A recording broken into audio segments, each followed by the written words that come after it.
Part 3. Queenie Read. Chapter 33. February 1924. Afternoon, Nell. Good afternoon, Mrs. Waters. Have you had a good day? Not too bad, thank you for asking. You can go on up, dear. You must be knackered. Thank you, I am. The others in the building hate Mrs. Waters. I know the secret to her heart, though. Paying your rent on time. The odd bit of polite chit-chat goes down well, too. I'm glad she didn't keep me long today. I'm so tired I could sleep right here, leaning on the banister, and it's an effort to drag my legs up the 2 flights of stairs to my room. All I seem to do is work these days. It will be worth it in the end, though. My key turns in the lock, and as soon as I walk in, I can tell she's been up here snooping around. The door to the battered old wardrobe is slightly ajar, but when I check, all the boxes are in their place. It was a shock when I first moved in, to find the landlady taking regular snoops round my room. But I have systems to stop her finding whatever it is she's looking for. In the base of the wardrobe, I've piled boxes. Most of them hold seconds from the factory that are no good to no one, but she don't know that. At the very bottom is my special box. Best check all's as I left it. I'm about to take the boxes off the top when there's a knock at the door. Hello? Only me. I open the door to my landlady. Sorry, dear, I forgot to say, a letter came for you today. Thank you, I say as she hands it over. Mrs. Waters shuffles off downstairs, and I turn the envelope over in my hands. She's bloody done it again. As if snooping in my room weren't bad enough, she also reads my letters. Reckons I can't tell, but I can see where she's held it up to a candle, and that the paper isn't quite folded as it was when the letter arrived. She must be disappointed each time she opens one, for there's never nothing saucy inside, just news from Fred. I love Fred's letters. He's got a way with words I've never had, describing the hills and valleys of Carmarthen like he's painting a picture. Makes me feel I'm there with him. When loneliness hits me, I'm able to remind myself I made the right decision. My darling Fred's thriving in Wales like he never could have here. I wish I had interesting news to send back, but life is a dull blur of work, and more work. Olive don't understand why I do it, but she couldn't, could she? Since the end of the war, when they kicked us out of Bolton and Paul's, she's not lifted a finger for anything but party planning. She'll be on at me to go to one again, and I'm fast running out of excuses. After checking the door is locked, I return to my boxes. The box I need is right at the bottom. I take care with how I pull it out, for I don't want the contents to go tumbling around. I lift the lid and remind myself of the words I wrote on it all them years ago. Self-made. If the Barstones can do it, so can I. Good. Everything's as it should be. My fingers tap their way along pictures of the king. The rows of neatly stacked coins are still the same height, none taken. God, it must frustrate Mrs. Waters that she's not yet found my stash. Bloody fool. I count the coins, even though I know how much is there. 3 shillings shy of £10. £10? Blimey. I should pass 10 by Friday, if I'm careful. My bed is calling me, but I'm running low on supplies and will be no good to no one if I don't eat properly. I peel the sodden paper from my bowl of water and take out the half an apple stored there. Julia once told me an apple a day keeps the doctor away. Well, I can't afford an apple a day, but I can stretch to half. I munch through it, pips and all, and chuck the stalk out of the window. There's a bit of dust gathered on the frame, and I wipe it with a rag. Having my own place might be lonely, but at least I can keep it the way I like. A jangling in my pocket reminds me of the treasure that lurks there. I grab the handful of buttons I saved from the rubbish at work and tip them into a cup. It's a wonder how old clothes can look new, just with a line of buttons added, or a little bit of lace on the collar. Olive's always admiring my latest outfits. Little does she know they're just old rags dressed up with seconds from the factory. I don't know if she'd be impressed or horrified if she knew, but I'm not about to let her in on my secret. My belly growls. I miss the days at Norwich Components where food was free and plentiful. The folk at the new factory are far more stingy. Everything at the canteen you've got to pay for. It's not worth the money they charge. I can eat cheaper and better if I sort myself out. Best get to the market before it shuts. With Julia on my shoulder, I check myself in the mirror. I think she'd approve, but I give my shoes a quick spit and polish just in case. My coat is that old a stiff breeze could tear it apart, but the satin cuffs and neckerchief I sewed on hide its age well. I pull the beautiful leather bag Olive gave me for Christmas out of its hiding place. Good. I'm ready. Just before 5 is the best time to visit the market. It's the last chance the stallholders get to make a sale, and there's some good deals to be done. It takes careful planning. I can tell you, making sure I've enough food to last the week. The factory keep putting me on late shifts as I've no kiddies to get home to, and getting to market at just the right time don't happen often. Florrie says I'm stingy not ever paying full price, but I say more fool her. Maybe if she counted her coins with more care, she'd escape her little hovel. Maybe if she was careful with her money as I am, she'd even escape that useless bugger Joe. The market don't scare me like it did the first time Julia brought me here. Now I enjoy being among the coloured canvas and noise. Reminds me of the fair. I like the smells too, though it's dangerous to come here when I'm hungry, and I'll have to be careful I don't get carried away. I may be small, but folks notice me as I pass. I even get the occasional whistle thrown my way. I keep my eyes straight ahead, not giving them a second glance. If my dalliance with Jack all them years ago taught me anything, it's that chaps can't be trusted. Give them an inch, and they'll try to take the mile. With enough bread, butter and milk to last the week, I head off to the fruit and veg stall. The bloke here is a tricky bugger, and I brace myself. The trader is a big chap, twice the size of me. His jet black hair seems to grow up, not down, and a carpet's worth of hair pokes out the top of his shirt. He sees me coming, and I'm sure I hear him groan. "Yes, madam. How can I help you today?" "I'd like a pound of apples, please." "A pound of apples coming up." The apples look tiny in his enormous hands as he weighs them out and puts them in a paper bag for me. "That'll be threepence." "Threepence?" "Yep." "I'll pay you a penny." "Get on with you," he says, turning his back on me. "Fine. 2. "2? You think I was born yesterday?" "No, I don't actually. I think you're a scheming so-and-so trying to sneak the most bruised oldest apples into my bag in the hope I'm stupid enough to pay full price for them." "Take your custom elsewhere if you're not happy then."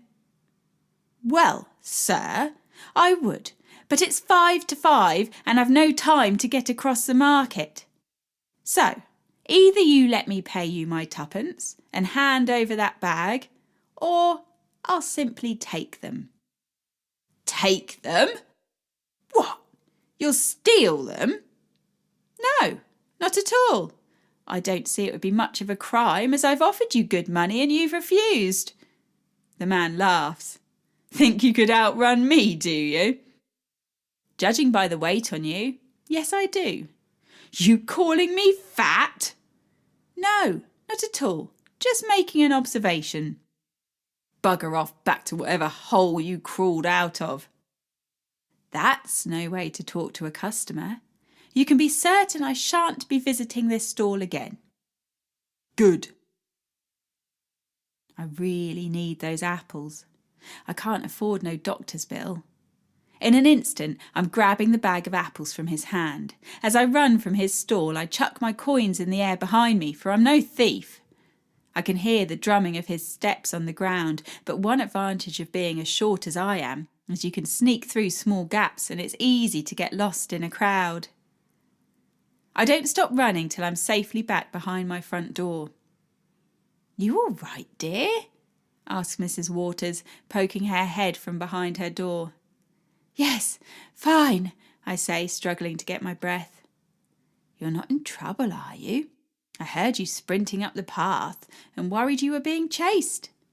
Oh, no, I'm just really hungry, I say.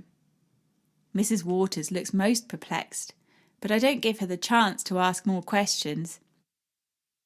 I take the stairs 2 at a time, and once I'm safely inside my room, empty my bags onto the bed. That should be enough to last me till my next early, so long as I don't go mad with those bloody apples. My room is that cold I can see my breath spewing out as I munch my supper. I wrap a thick blanket around my shoulders to beat the chill. There's no logs for the fire, for I only indulge in them as a Christmas treat. I'd love a good cup of tea, but that's one thing I can get at the factory, and there's no need for me to have one at home. Even a cold water wash becomes second nature when it has to. My new home, the one I'm saving for, will have a bathtub and a tap. It will be my reward for these years of scrimping. Fred will come to stay, and I'll spoil him with a warm fire and endless cups of tea. I'll have Florrie round too. She can go up to the bedroom for a nap while her kiddies play with mine. What a fine life it will be. I just need to wait a little longer to make it happen. It's bloody freezing, even with my coat on and a blanket. May as well get into bed, for it's an early start in the morning. I can't face the walk outside to the privy, so wee in a pot and hide it under my bed till morning. It takes a while for sleep to come, for the couple in the room above are yelling at each other again. The sound of glass shattering reaches me through the floorboards. The wall beside mine shudders. Bloody hell, she's at it again. How that trollop Rosemary sneaks her gentleman callers past the sharp-eyed Mrs. Waters is beyond me. I bloody wish she wouldn't. The banging and creaking are my lullaby as my lids become heavy and sleep calls. Chapter 34. March 1924. Olive's using the whiny voice she brings out when she wants something. It may work on her mum, but it don't work on me. But it's your birthday! You have to come! Olive, for years I didn't even know when my birthday was. I don't see why we need to start celebrating it 24 years after the event. Because it will be fun, and you're no fun these days. You know I have to work. But you don't, do you? You could marry and live in comfort the rest of your life. How many times do I have to say it? I'm not relying on no man, ever. Fine, forget marriage, but you're coming to my party. I've told Mother you're coming, so you'll have to. That was a sly move, Olive. You know I can't be rude to her after all she's done for Fred. Shame on you. Oh, for goodness sake, Nell, it's a party. You know, those occasions young people socialise, make new friends. I don't have time for friends. You're telling me. Now I feel guilty. I've not had much time for Olive lately. I've not even met her chap, and they've been courting 6 months now. Fine, I'll come. What time does it start? Now, you're coming home with me. I'll lend you one of my dresses and help you with your hair. There's no need for that. Think of it as a birthday present. All right. My favourite presents arrived this morning. 2 cards, one from Fred and one from Julia.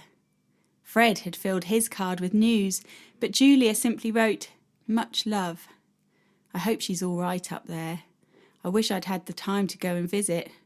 Maybe this will be the year. Happy birthday, darling!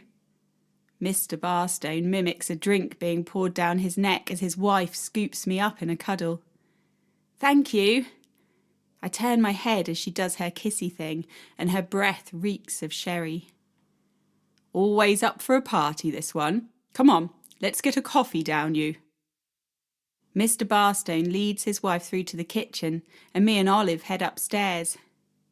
Right, she says, flinging open the doors of her wardrobe. Choose whatever you want from in here. You sure? Of course. Your waist's about the same size as mine, even if your legs aren't. I don't think it's my legs are the only thing what's smaller, I say, glancing at Olive's perky chest. Well, a nice slip dress will fit all bust sizes. How about this one? I'm not sure green would suit me. Why don't you try it on? I think you'll be pleasantly surprised. With your dark hair and pale skin, I think green could be just the ticket. All right, but if it looks god-awful, I'm trying another.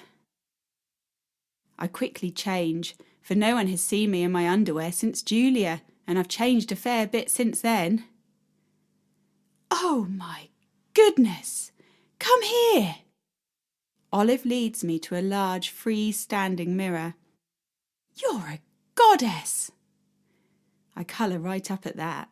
I'm no goddess, but I have to admit I could probably pass for a posh lady in Olive's dress. You don't think it's a bit long? No, not at all. Anyway, longer hemlines are coming back into fashion. What size shoe are you? 5? Mine are a 6. Let me check whether Mother has any you can borrow. Before I can protest, Olive's rushed from the room and down the wide staircase. Below me I hear muffled voices. Then Olive comes thundering back up the stairs. Here, she says, holding out a pair of beautiful green pumps. Try these for size. I slip my feet into Mrs. Barstone's shoes. The heel's not too high, and it's nice and wide, so walking shouldn't be a problem. The leather feels soft beneath my fingers as I fasten the ankle straps. Perfect. Now, come here and let me see to your hair. What the bloody hell is that? It's an iron. Don't worry, I won't burn you. I'm an expert at doing curls. Bloody hell, what a palaver. Olive makes me lie my head down on the sideboard and puts the iron down on my hair. You sure you know what you're doing? Yes, stop fretting. It takes forever getting my straight hair into waves. Once she's done, Olive starts twisting it up and pinning it to the back of my head. Ouch! Sorry, just stay still. I'm nearly done. Right, head up and take a look at that. Bloody hell, Olive, you're a marvel. I look like a different person. No, you look just like you, but with a bit more sparkle. Now I'll fetch a gin and tonic to relax you while I get myself ready. I sit in the armchair in Olive's room, too scared to move. Green silk floats around my legs and jewels lie against my belly. I feel like a princess. Olive takes her time getting ready. She'll be wanting to make an impression on her chap, for word is he's planning to propose any day now. Bloody hell, Olive, you look beautiful. Olive giggles and does a twirl. She looks like she's stepped out of a magazine. Her fashionable wavy hair skims her chin. Pink satin clings in all the right places. If your chap don't propose soon, I'll marry you myself. Olive grins and turns this way and that in front of the mirror. Let's get downstairs and wait for the guests to arrive. I don't want Mother greeting them. She's far too squiffy. It's lucky they've a big house, for the Barstones are a popular bunch. Me and Olive are forever being called to the door, and I'm beginning to wonder if this is how our whole evening will be spent. It's a funny old mix of people. Some old, some young, some what talk with plums in their mouths, some with broad Norwich accents. All look like they've got a few bob to spare. The ladies in glamorous dresses, the men in smart suits. Right, everyone should be here by now. Let's get ourselves a drink and have some fun. I follow Olive to the sitting room, where she pours us each a large gin from the glass drinks cabinet. I'm not much of a drinker, but I wouldn't mind one of those in my house. The glass is cut in patterns like we had in our wagon. Funny really, flatties always look down on travelling folk, but then they go and copy the wagon designs in their homes. Right, there are a few people here I'd like you to meet. By people, I know she means eligible chaps. God help me. Is your chap here yet? No, he's had to work late tonight. Should be here in an hour or so. Olive links her arm in mine and leads me through the house. Ah, there he is, she says, waving. She moves her head close to mine and gives me the lowdown on a large man standing with his back to us.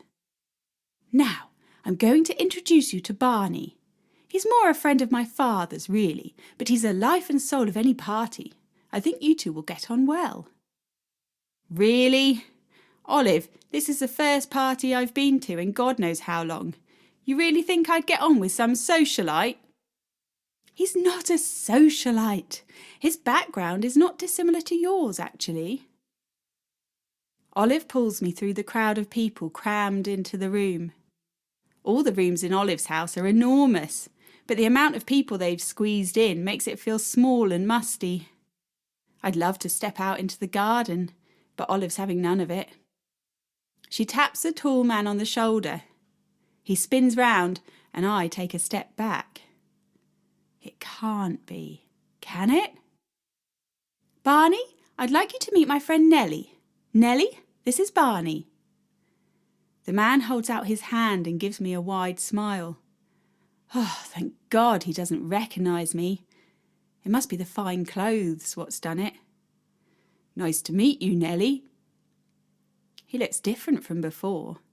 He's smoothed his coal hair with that much grease it almost lies flat, and the carpet on his chest is hidden beneath a buttoned-up shirt and tie. Nice to meet you too. I must apologise, he says. Oh? I'd have brought some apples with me if I'd known you'd be here. I catch my reflection in the mirror behind him. All colour drains from my face before rushing back and making me look like a bloody red apple myself. Olive's glancing from Barney to me. Have you two met before? No, he says.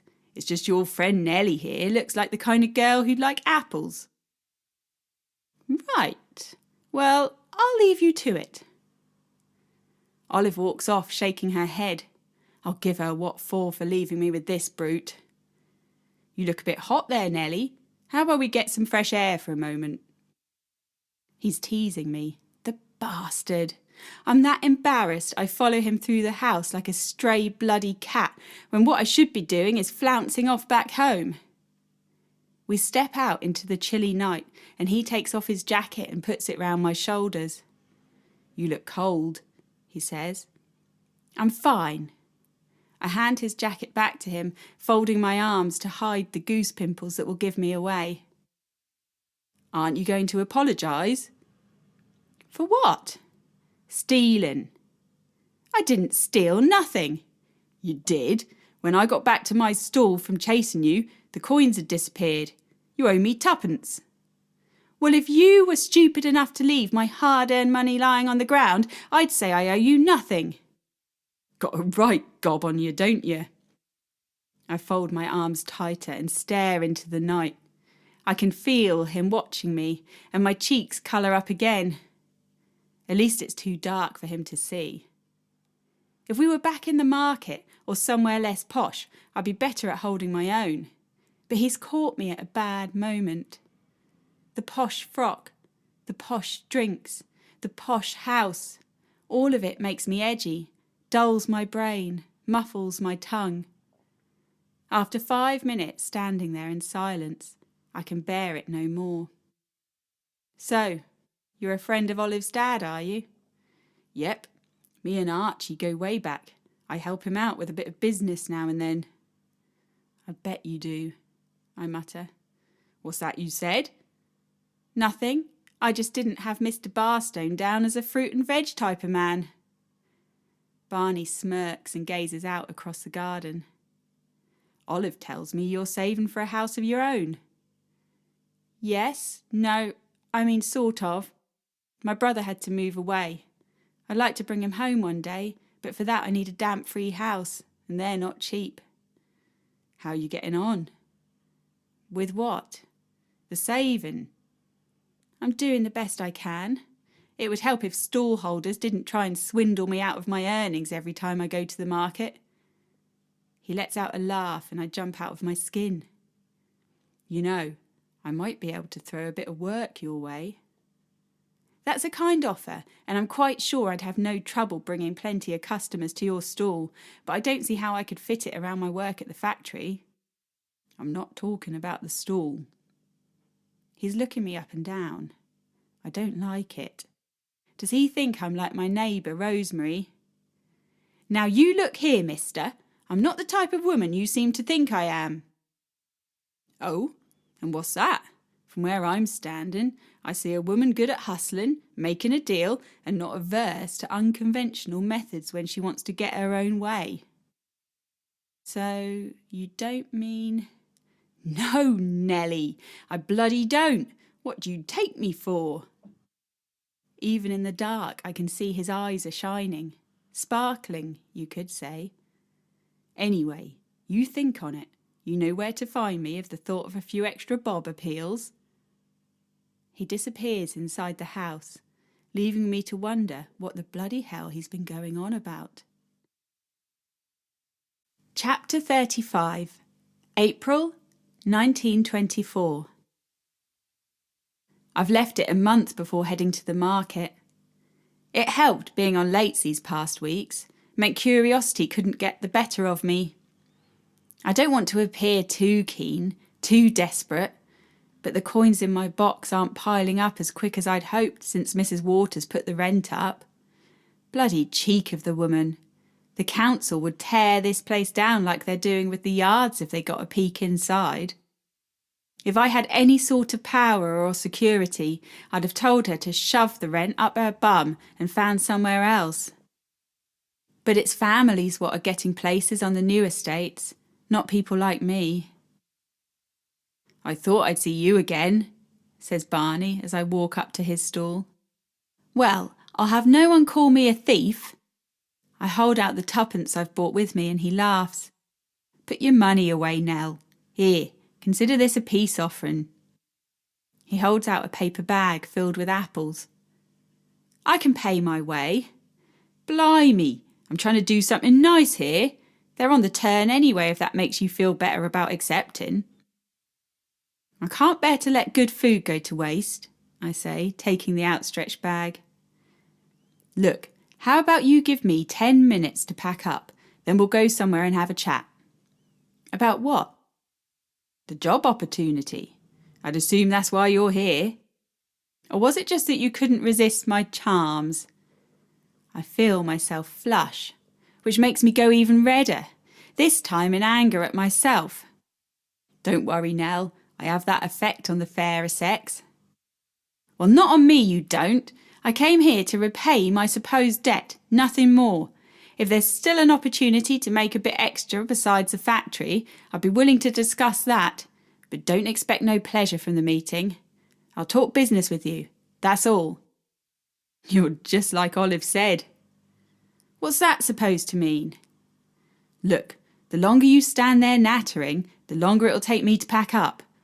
Why not go for a stroll and come back in a bit? Or I could help you? Pack up the stall? That's not women's work. I stand with my hands on my hips to show I mean business. Thank you for your concern, but I helped put up and dismantle a shooting gallery from the age of 6 years old. I'm sure I can manage a few boxes of apples and tomatoes. You were with the fair.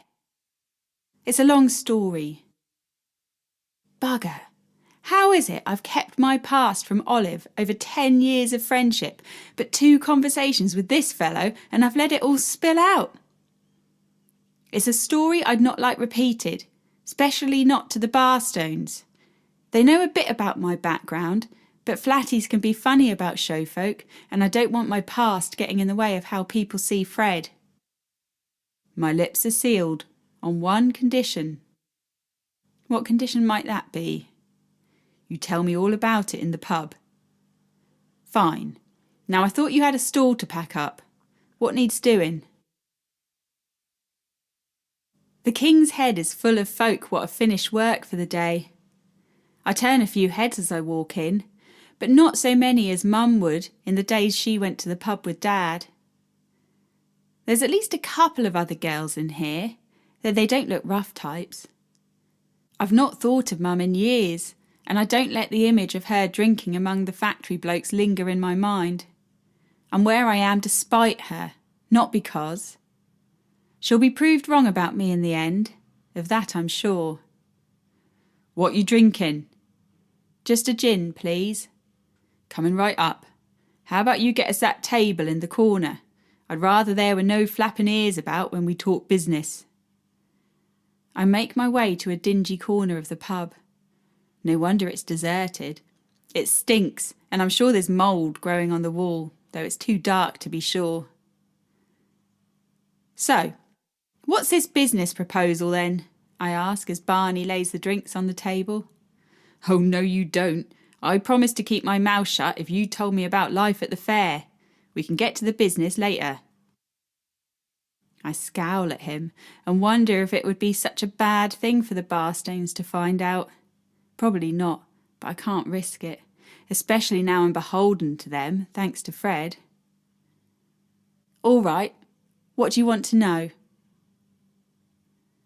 An hour later, and I'm wiping tears away with Barney's handkerchief, having told him not just about the fair, but about life before it.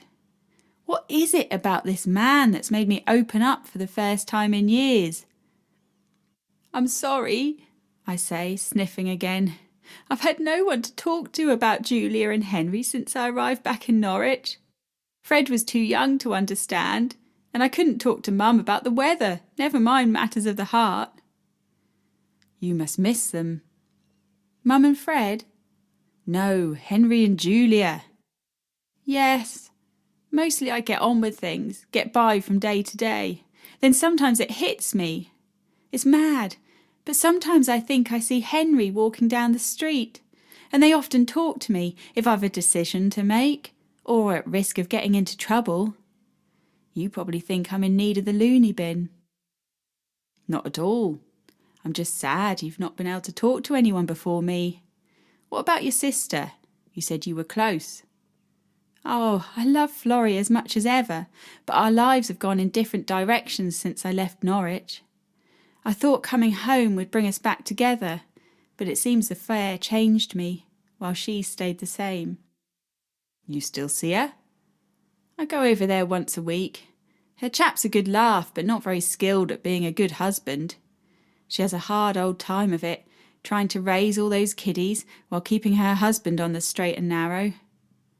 You'd like Florrie. Everyone does. I do. She's just got so many problems of her own. I'd never burden her with mine, even if I thought she'd understand. You're quite something, Nellie. A blubbering mess. I never cry. I can't believe I've just filled your hanky with snot. You're practically a complete stranger. This is our 3rd meeting, so I'm no stranger. No, I suppose not.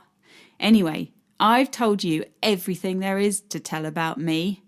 Now, what's this business you got in mind? Barney leans forward across the table. What's he doing? He'd better not try to kiss me, for I'll bash him in the nose. Nell, he whispers. I move my head back. He beckons me forward. I'm not trying anything. I just need to make sure I'm not overheard. I move my head closer and he whispers again. What do you know about off-course betting?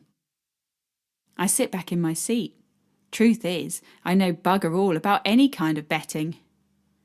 Not much, I say.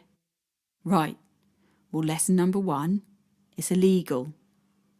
I see. Lesson number 2, there's a fortune to be made in it if you go about it the right way.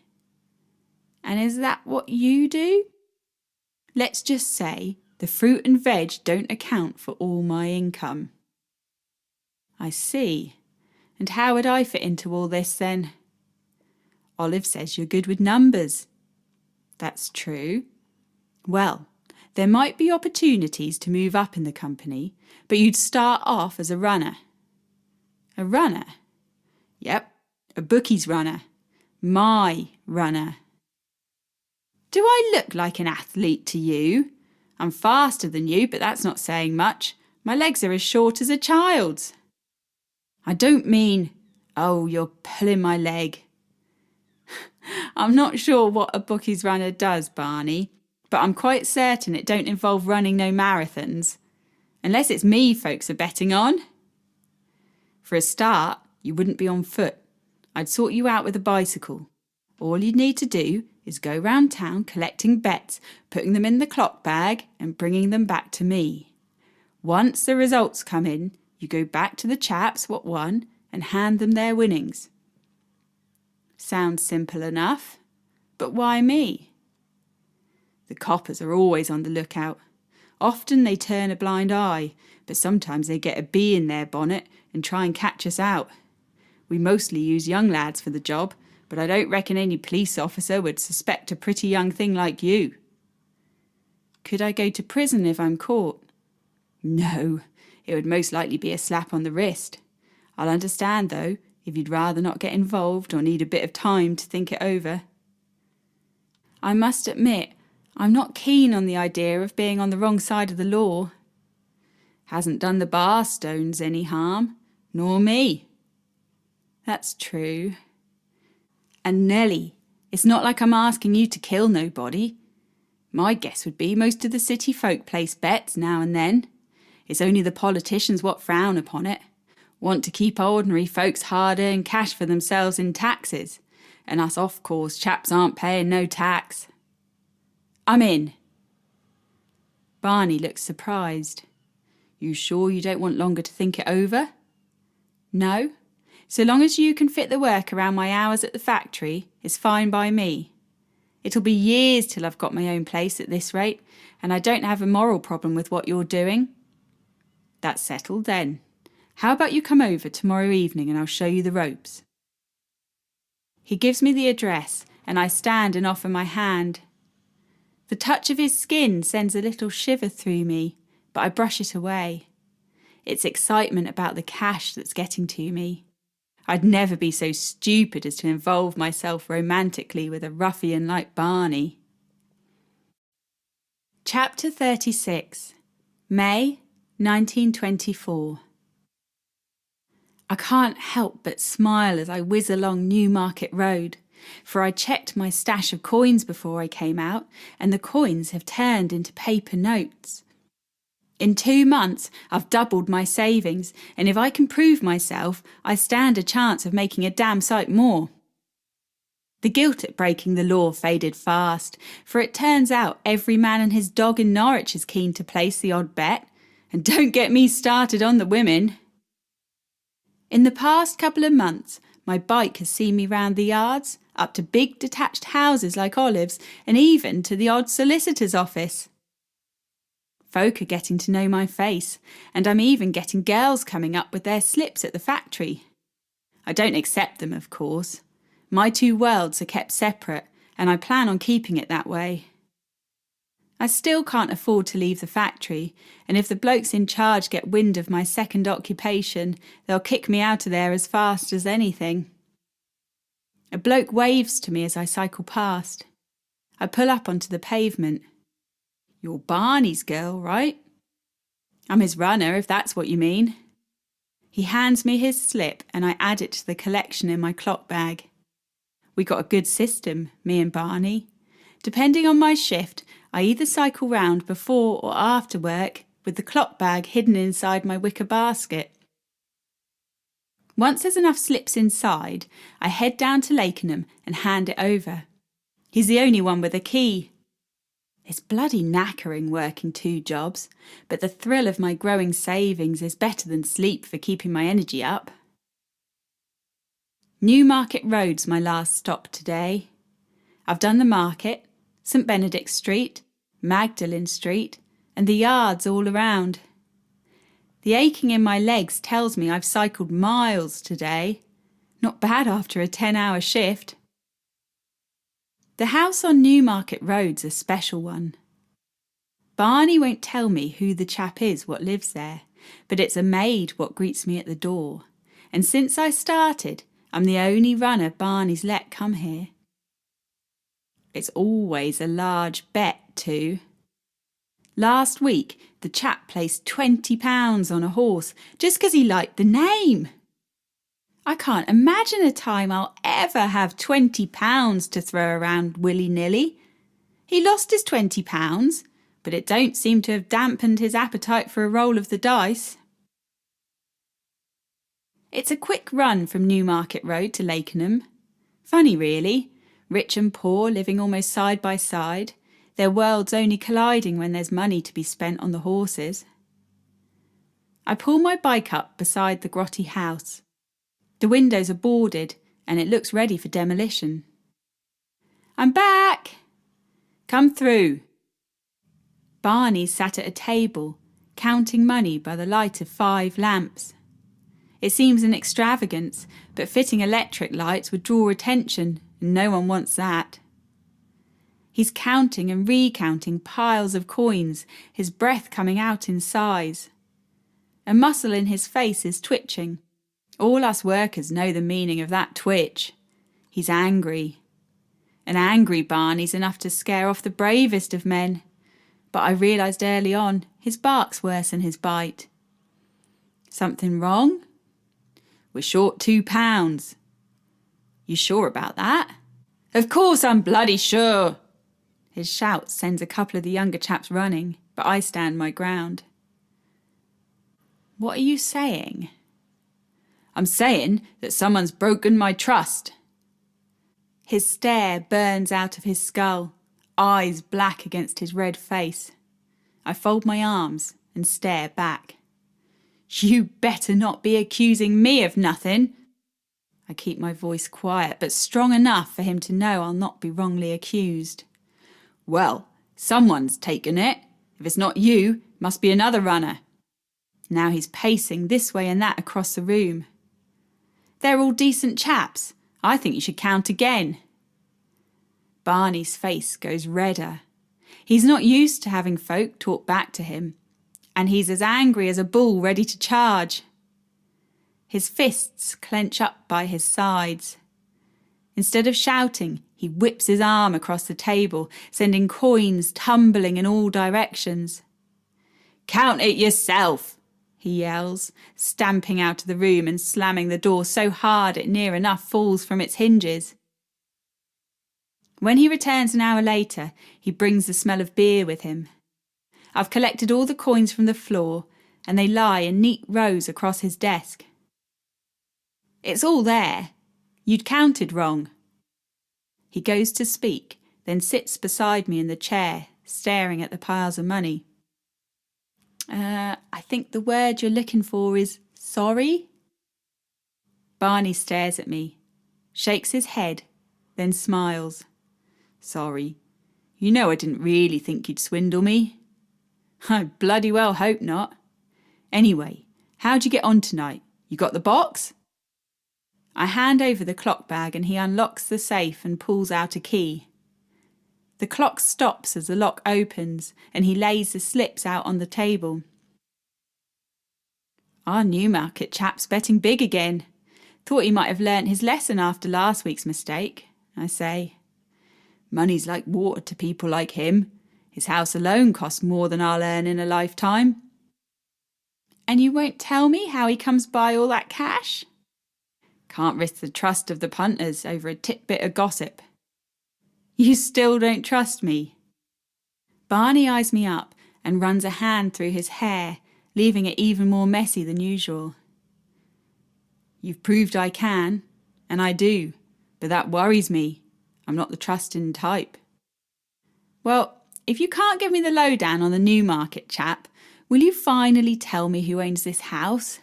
I'm guessing you don't live here. You're too smart for that. I live next door. At the pub? Yep, Dad's the landlord. This place was my grandmother's, but both her and Mum are long since dead.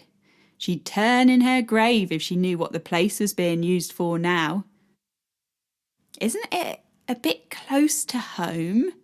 I mean, surely the police would expect you to have seen something. If they ever come knocking, I'll tell them I keep to myself.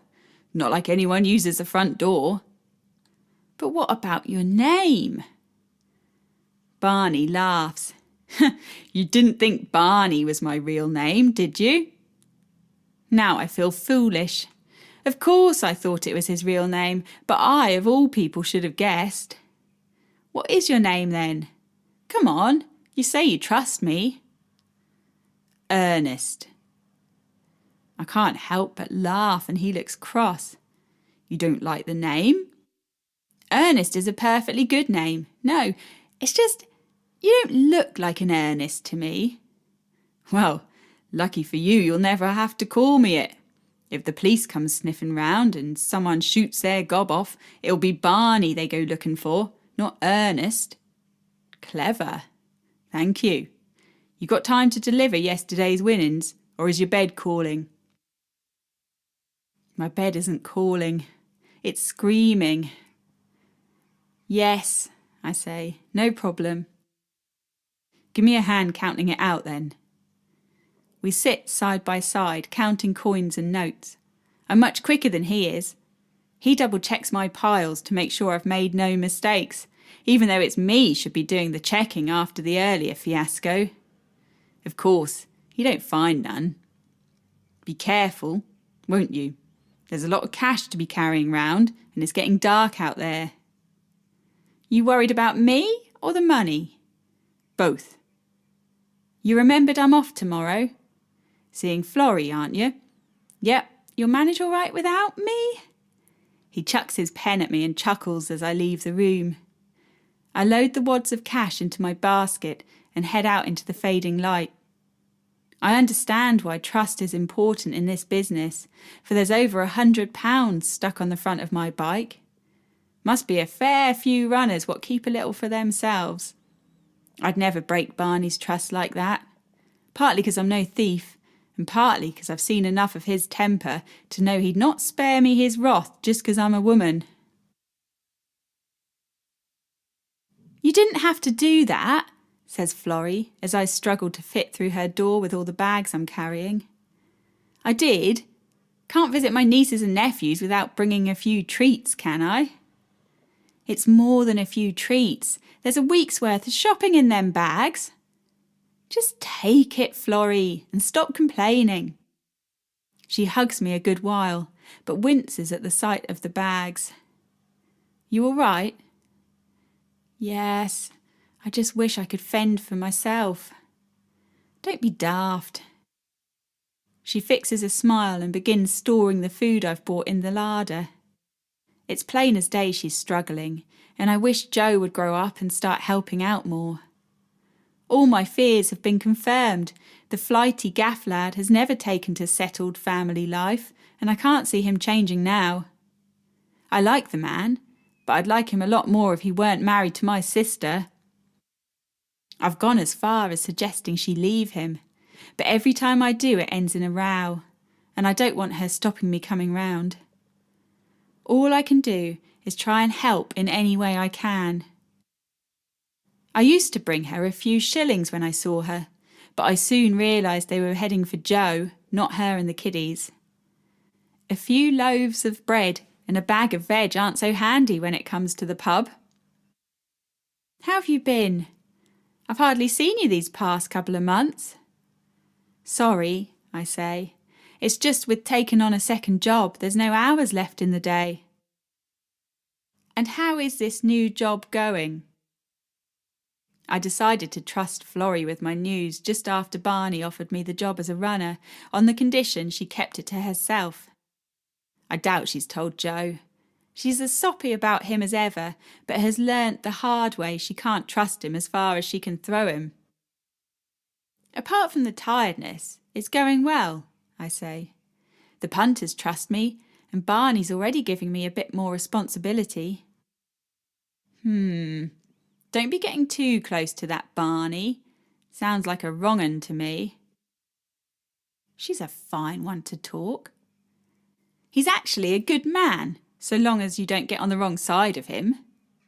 Oh, how's that? You've got to be tough in that line of work.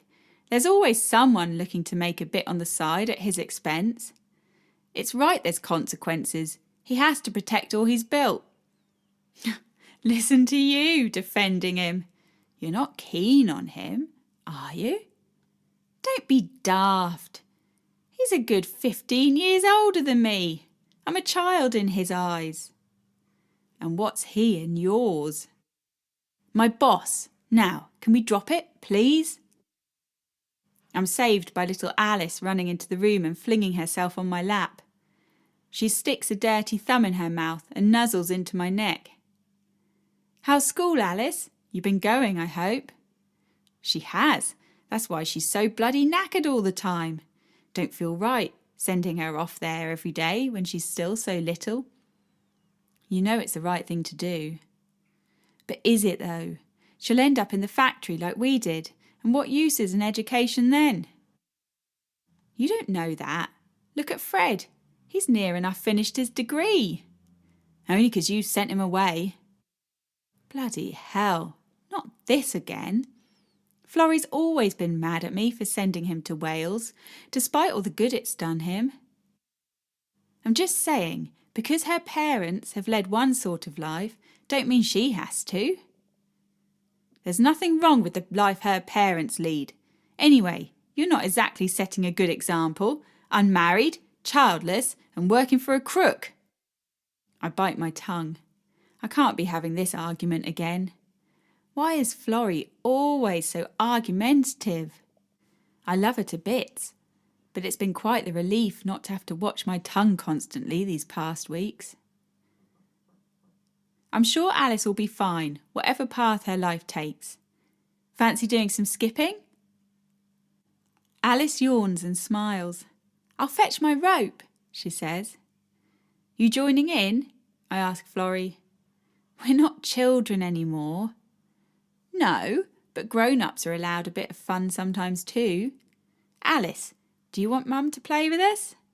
Yes! Come on, Mum! Come! All right then, but only 5 minutes. Dinner won't cook itself. It's a fine sight, seeing Florrie jumping and giggling out in the yard. It takes me back to when we were kiddies ourselves. Her face is all flushed and Alice beams at her mum. She's probably never seen her like this before. I'm distracted by the rope, so only know Joe's home by his shout. Playing without me? We can't have that. He scampers over to us and jumps into the rope. Alice giggles, but Florrie's face is set in weary resignation. Any luck on the job front? Florrie asks. Got a few leads from a chap in the pub. The pub? You think that's a place to find work, do you? Oh no, Alice. Mummy's cross with me. Joe pulls a worried face at his daughter and she giggles again. Florrie crosses her arms. Joe wanders over to Florrie and plants a big smacker on her lips. She pushes him away and storms towards the house. Alice, love, I think your mum's tired. I'd best get off back home now. No, stay, says Alice, clinging to my skirt. Look, how about I promise to come back round next week? Alice pouts at me and follows Joe inside. What rotten luck Florrie's had. Seeing her struggle with Joe is enough to put anyone off marriage for life. Chapter 37, June 1924. How do I look? Olive asks, turning to catch her reflection in the mirror. Like a princess. You like the dress? It's a masterpiece. What did your mum say about the length? She looked a little shocked when I first tried it on, but she likes to think she's up with the latest fashion, so couldn't say too much. Olive laughs and adjusts the lace cap veil covering her bobbed hair. The Barstones have gone all out on their only child's wedding day. I've been sneezing ever since I arrived. There's that many flowers in the house. I don't know why they bothered, for most people will be in the garden when we return from the church. You know, you'd suit a bob. Not likely. Mum always made me wear my hair short when I was at the yard. It was Julia what let me grow it. I don't care what the fashion magazines say. I'm sticking to what I like. You are a one. Now, whatever you do, don't make me laugh. This stuff goes everywhere if you're not careful. What is it? Petroleum jelly mixed with charcoal. Makes your eyes look huge if you put it on right. Bloody hell! Charcoal? Just wait till you see it on. Olive sits in front of the mirror, dabbing black gunk onto her eyes. I have to admit, it looks pretty, but I'm not sure I could be bothered to go to that much trouble. My eyes are big enough without it. Next, she covers her lips in red and turns to me for an opinion. Too much? No, you look very glamorous. Cecil won't know what's hit him. From the moment I met Olive's chap, I knew what had attracted her to him. Money. Can't have been anything else, for he's an ugly bugger and boring as hell. You sure you don't want me to do your eyes for you? No thanks, but I'll take some of that on my lips if you can spare it. Yes, but let me do it. I don't want you looking like a clown. Olive gets that close. I can smell booze on her breath. You've been drinking already? Champagne, if you must know. Mother insisted on opening a bottle at breakfast. I bet she did. Stop talking, or you'll end up with red teeth, not lips.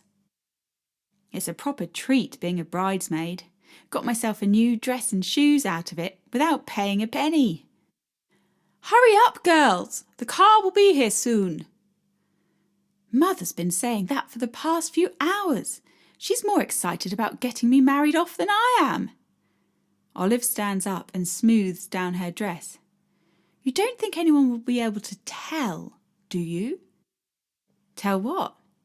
About the baby, of course. Oh, that. For goodness sake, Nellie, stop being so old-fashioned. Everyone's doing it before marriage these days. Not me. No, well, don't expect to find a chap with that attitude. If a fellow isn't prepared to wait, then they're not good enough to have me at all. Oh, I despair of you. I really do. Just don't expect me to look after you when you're an old spinster. I laugh and straighten out the veil what trails down her back. At least the low waist and loose fit of the dress hides any scandal. The thought of going to bed with Cecil makes me feel sick. Olive must be keen to get her hands on his cash, for she surely can't enjoy getting her hands on anything else. The car's here, yells Mrs. Barstone. Ready? I ask Olive. As I'll ever be. I don't let on to Olive, but the most exciting thing about the whole day is the chance to ride in a motor car. I let out a little squeal as I sit myself down on the deep red leather seats. It's only a motor car, Nell. It might be nothing to you, but I thought my bicycle was the poshest thing I'd ever ride. The driver weaves through the centre of the city. Folks stop to stare, for the flowers tied to the car suggest royalty sits inside. I reckon Mr. Barstone would have booked the cathedral for the wedding if he'd been able. We pull up outside St. Augustine's, and I wait beside the car for Olive to get out. A photographer appears by my shoulder. Make sure to get a mother and daughter snap, says Mrs. Barstone, posing beside Olive. She's a little unsteady on her feet, and her lipstick is smudged in the corner of her mouth. Wait a moment, I tell the photographer, and lean across to tackle the offending smudge with my hanky. Thank you, dear. I resume my position on the sidelines, and as the organ strikes up, follow several paces behind the bride. Mr. Barstone puffs his chest in pride as Olive takes his arm at the door. Mrs. Barstone scuttles past us to take up position at the front of the church. Wait a moment, I say, as we're about to go inside. Whatever's the matter? Nothing. I just... I let out an enormous sneeze, which I hoped to God was drowned out by the organ. Sorry, it's the bouquet. There's so many flowers in there, they keep tickling my nose. Goodness me, is that all? I thought you were about to stop the wedding and claim Cecil for yourself. I shudder at the thought. We begin walking again, and it's bloody terrifying, I can tell you, walking up the aisle past so many staring faces. I know they're not watching me, but still, I'm quaking in my boots. I try to keep my eyes ahead, but as I pass one of the pews, someone taps my leg and I turn to see Barney, grinning at me. He gives me a wink and I colour right up. Bloody hell, the vicar don't half drone on, and there's that many hymns I'll be hoarse by the time we make it out of here. I wish I'd had a wee before we left the house, for I'm bursting by the time the service draws to a close. A clinking of glass signals it's time to take our seats. The band finish up their song and there's a rush to tables laid out at the end of the lawn. I'm sat at the top table, beside Olive's mother. I've been given strict instructions to top up her wine glass with water every chance I get. If I thought the vicar was dull, he comes up like a showman beside Cecil. On and on he goes in that reedy voice of his. I've no idea what he says, for it's all I can do to keep my eyes open. Mr. Barstone's not all that brief neither. Goes on and on about his wonderful daughter. Don't get me wrong, I'm bloody fond of Olive, but I don't recognise the high-achieving woman he's describing. At least he throws a few well-timed jokes in among the boasts and lies. Young lads in sharp suits bring out plate after plate of food. It's all posh stuff that looks better than it tastes. I reckon some folk only made it through the speeches by guzzling champagne, for many seem half cut already, and it's only 2 in the afternoon. Fancy escaping for a bit? Barney asks, strolling up to the top table. You're a lifesaver. Think they'd mind me leaving the top table? No, all the speeches are done. Now it's time for people to get pissed and the couple to escape off on their honeymoon. We find a quiet corner of the garden and Barney rolls a ciggy. He offers me one, but the smell alone is enough to put me off. That dress suits you. You can really hold your own among this crowd, you know. Thank you. It was kind of the Barstones giving me the dress and shoes. Will save me buying a new pair this year. You know what they say? Look after the pennies, and the pounds will take care of themselves. I smile at him. He looks handsome in his suit. Not that I'd tell him that. You never thought of marrying into money, rather than scrimping and saving? Bloody hell, you sound just like Olive. No, if I ever do wed, it'll be as a man's equal, not some skivvy relying on his wage packet, cooking and cleaning all day. Don't you want children? Of course I do. I've always wanted a family of my own, just not at any cost. You're quite something. You know that, don't you? I don't know what to say to that, so I look out over the garden instead. The band have started up again, and squiffy folk bump into tables and each other as they make their way to the dance floor. Fancy a dance? Barney asks. With you? Yes, with me. I'm not suggesting you go up there by yourself. You can dance, can you? Why don't you come with me and find out? He holds out his hand and I let him lead me back to the party. The dance floor is packed. It's just a load of boards laid on the grass, but Mr. Barstone's had them polished till they gleam like the floor of a London club. As it turns out, Barney's dancing isn't half bad for a man as large as he is.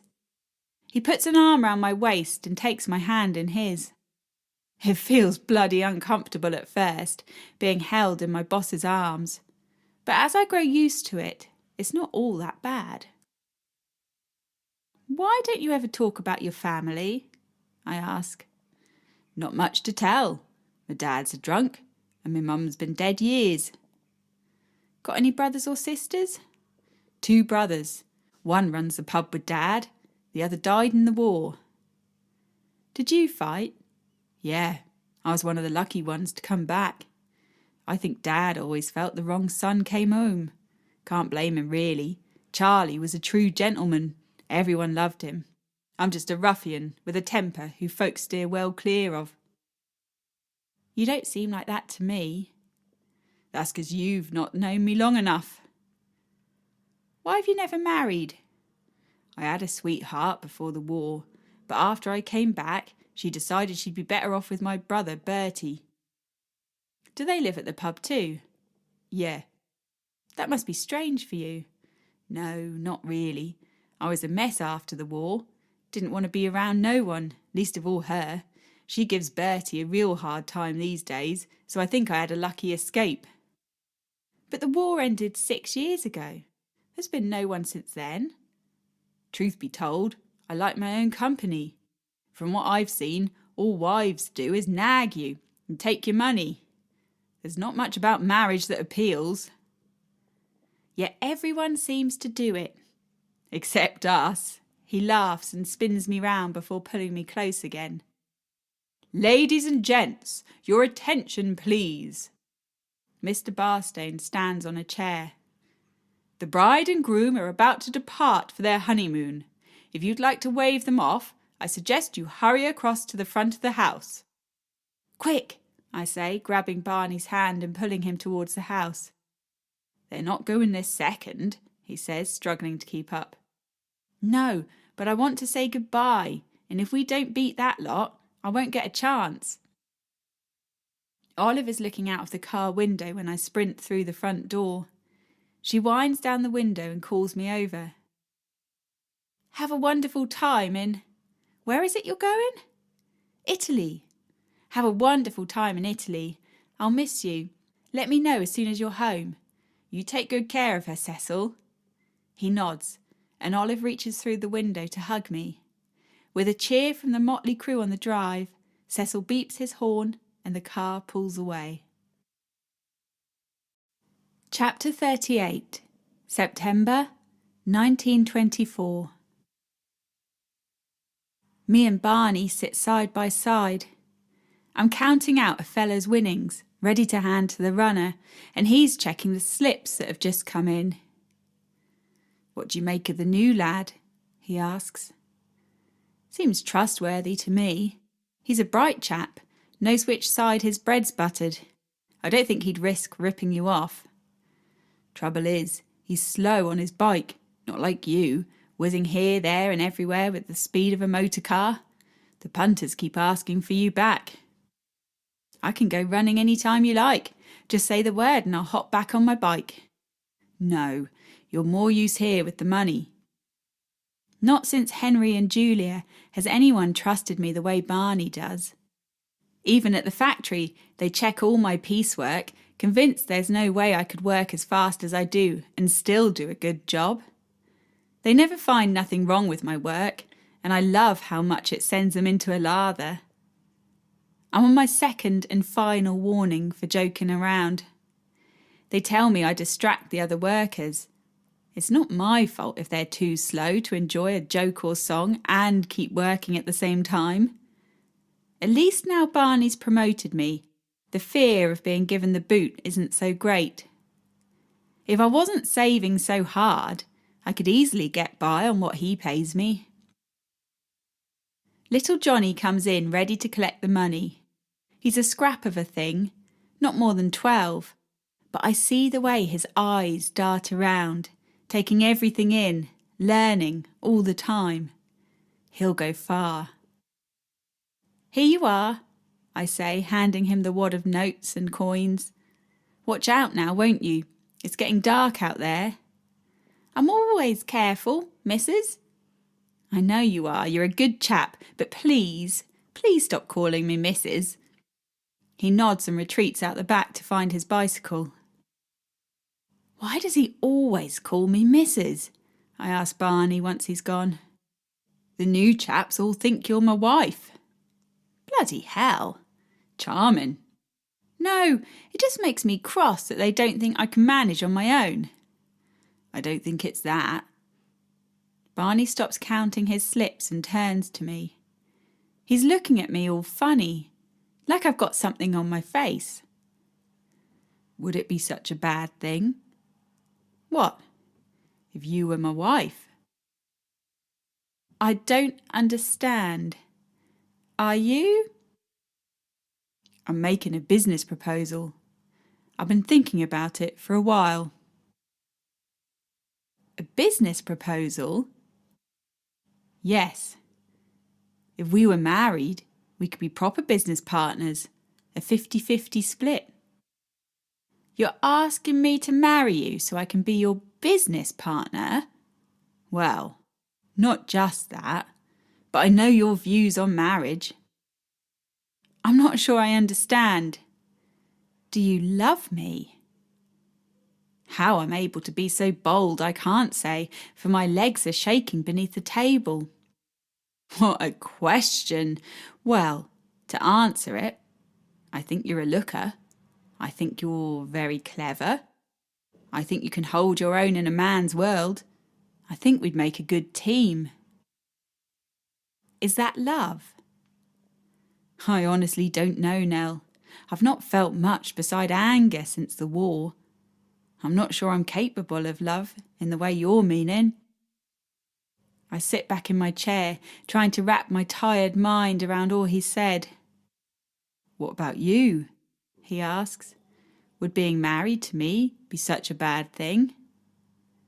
I look at him, trying to piece words together in an answer. I've never loved a man before. Not like he's meaning anyway.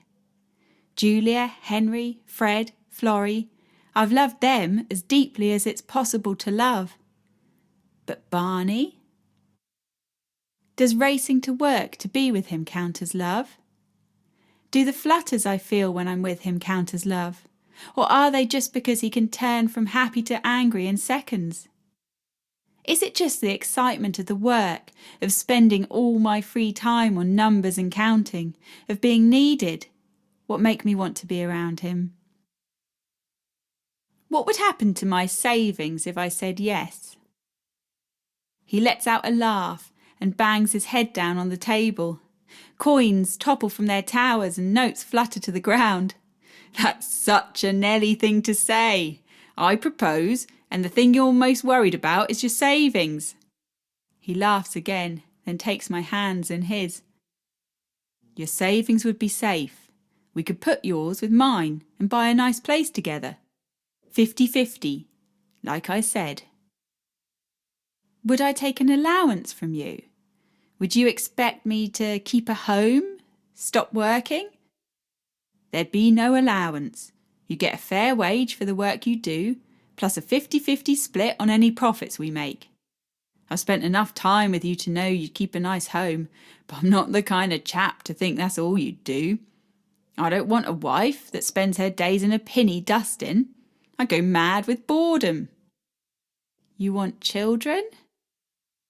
It's not something I've given much thought, but if it's part of the deal, it's fine by me.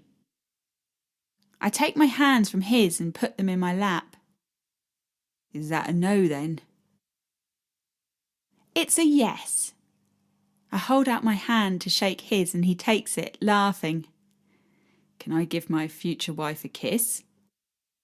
Colour floods to my cheeks and I sit very still as he leans towards me. His lips scuff mine and he pulls away. Barney, I'm a prude, as Olive would say. but not that much of a prude. It's a mystery where my confidence comes from, but I lean towards him and kiss him properly. Not the way Jack used to kiss me, for I don't like slobber, but firm and like I mean it. The kiss sends tingles all through me. Barney must feel the same, for his hands clasp my face like he don't want to let go. The back door latch clicks and we pull away from each other. "Sorry," says Johnny, walking into the room. "I took the money but forgot the list." "Bloody hell, what's happened here?" he asks, seeing the fallen coins and notes. "You two been scrapping?" "Watch how you talk to Nell," says Barney. "You're speaking to the future Mrs. Reed." Johnny looks confused. Of course he would. He thinks we're already married. "Spread the word round town, lad. We'll be in the Trafford Arms later to celebrate." Johnny nods and rushes off with his list and instructions. "If you're going to spread the word round town, you could have told me first. I can't have Florrie finding out through hearsay. That was bloody inconsiderate of you." "Bloody hell, we're not going to have our first kiss and first row all in the space of 5 minutes, are we?" He grins at me. "I got carried away. Sorry." Apology accepted. Now, are you going to give me a couple of hours off to see Florrie and Olive? "Yes, boss." "You're what?" "I'm getting married." "To whom?" "Oh, God, please tell me it's not that old bloke you work for." "If you mean Barney, then yes. Yes, it is." "But he's old enough to be your dad." "Hardly. Anyway, it was you told me to get wed." "Yes, but I meant to a normal chap, not to him." "Florrie, you're being unfair. You've never even met him." "I don't like the sound of him." I sigh. There's no point trying to persuade her. "Will you come to the wedding? I'd like you to be my maid of honour." Finally, she smiles. "You would?" "I wouldn't have asked you if I didn't." "What about that posh friend of yours, Olivia?" "Olive. That's the one." "Olive's a great friend, but she's not my sister. It's you I want beside me as I take my vows." "When's the wedding? Will I have to get a new dress?" "It's next month, and I'll be getting the dress for you. Barney's insisted on paying for everything, seeing as I've no dad around to help out."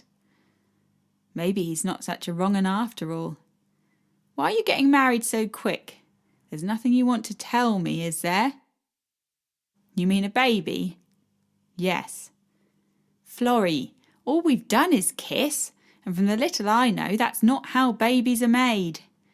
There just didn't seem any point waiting once we'd decided." "No, I suppose there isn't. Alice will be thrilled to have a wedding to go to." "So you're happy for me?" "Yes, yes I am. Good for you, Nellie. Now you can set about making some cousins for my kiddies. They'll have great fun getting up to mischief together. Let's get the wedding out of the way first, shall we?" Chapter 39, September 1924. "Bloody hell, you've been hard at work," I say as Olive shows me through to her sitting room. "Yes, it's not quite what I'd have chosen, but Cecil said it's better to go for a classic look than something that will be in fashion one day and out the next." Olive's house certainly isn't in danger of being too fashionable. It looks like someone let their nan loose with a roll of wallpaper and a paintbrush. It's all sludge greens and browns and swirly patterns what make my head ache. It's certainly a classic look. "You hate it." "I didn't say that." "You didn't need to." "It's just not very you." "Well, I'm a wife now, so I'm bound to change somewhat." "How's the baby getting on in there?" "Oh, I wish he'd come out soon. I have such terrible heartburn, and don't get me started on the piles." "Ugh, sounds wonderful." Olive laughs. Don't let me put you off. As soon as you've found yourself a nice young man, I'll bet you'll sail through pregnancy. Actually, that's what I've come to talk to you about. You're having a baby? I smooth down my dress so it lies flat on my belly. Olive, do I look like I'm having a baby? No, I mean the finding a nice man part. Olive leans forward in her seat. Tell me everything. Who is he? Do I know him? It's not Gerald Flexen, is it? Or Geoffrey Beaumont? No, and I'm not even sure who those chaps are. Nellie, you've met them at least 3 times now at various parties and dinners. Then they must have been very dull. Anyway, it's not Gerald or Geoffrey. It's Barney. Barney? Yes. Barney? Are you sure? Sure whether he proposed or sure I want to marry him? You're engaged? I thought you were here to tell me you started courting. When did this start? Today. Today? You mean you started courting and got engaged all in one morning? I laugh. Yes, when you put it that way, I can see why you're surprised. It surprised me too. But why Barney? He's not much younger than father. Because he asked me, and his terms suited what I'm after. You discussed terms and conditions as part of a marriage proposal? Of course we did. And what are these terms then? I explained the agreement I reached with Barney earlier. So it's not a romantic match then? I wouldn't say that. I've had worse kisses. He kissed you? Yep.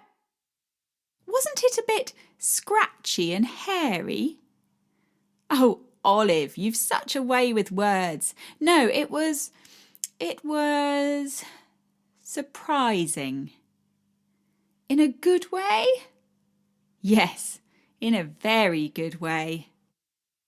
Well, you're a pair of dark horses for sure. When's the wedding? Next month. Are you sure you're not expecting? Bloody hell, why does everyone assume I must have a baby in my belly? No, we just don't see the point in waiting. Can't you wait? I'll look awful in my maid of honour dress with this huge bump. Looks like I'll be having 2 maids of honour. I hope Barney don't mind the extra expense. You'll look beautiful as ever. How are things with Cecil? Oh, you don't want to hear about that. Why don't we go through to the dining room and have tea and cake to celebrate your news? However much I try to prise it out of her, Olive don't seem keen on talking about Cecil. Perhaps how me and Barney have gone about marriage is a little odd, but neither Florrie nor Olive are great adverts for going about things the normal way.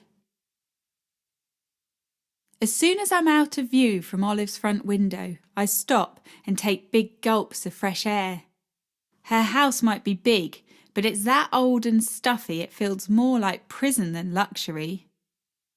Olive's the same as she always was on the surface, but I know her well enough to tell she's very quickly moved past the honeymoon stage. If she even had one of those. Hopefully the baby will give her a bit of purpose.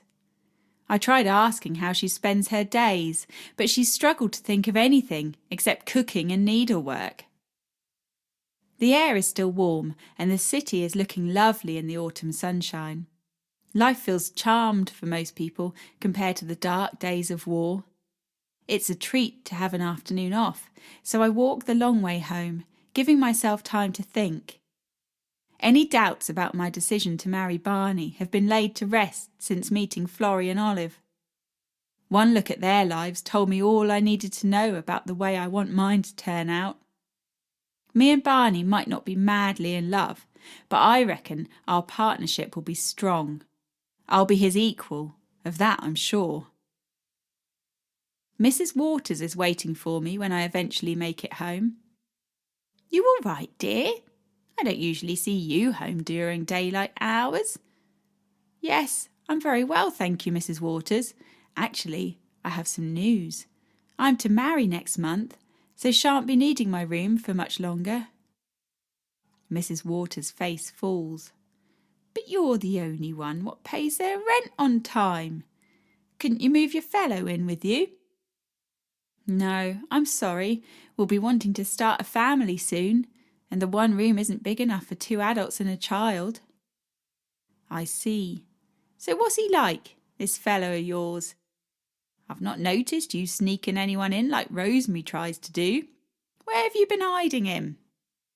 We met at work. He's a supervisor. It's not strictly lying. He is a supervisor of sorts.